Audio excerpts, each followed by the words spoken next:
Среда, 5 јули, кратки вести во 12 часот.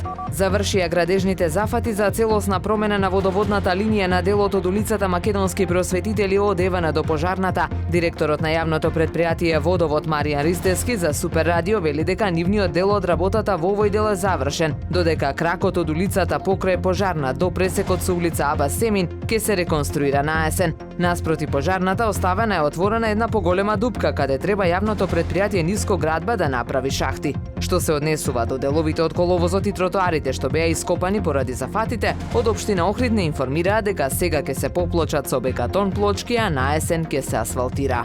Од Охридскиот центар за јавно здравје информираат дека се активирани мобилни екипи подготвени да ги посетат граѓаните во домовите во Охрид, за да ги извршат потребните административни формалности и да ги земат соодветните материјали за микробиолошка анализа. Старите лица, хронично болните, лицата со хендикеп, лицата со зголемена телесна тежина, бремени жени, доенчиња кои имаат потреба од лабораториски микробиолошки услуги, може да се јават во Центарот за јавно здравје, а медицинска екипа ќе ги посети во нивните домови.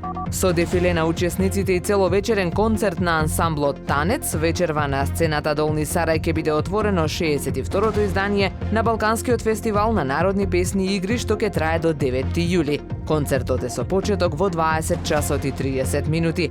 На најстарата фолклорна манифестација на Балканот и овој пат ќе се афирмираат културните достоинства на народите.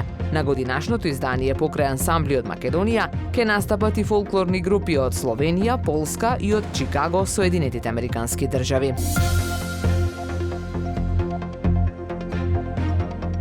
Времето денес променливо облачно со сончеви периоди и услови за нестабилност со дожд. УВ индексот е 7, максималната температура во Охрид до 26 степени. Повеќе информации на ohridpress.com.mk.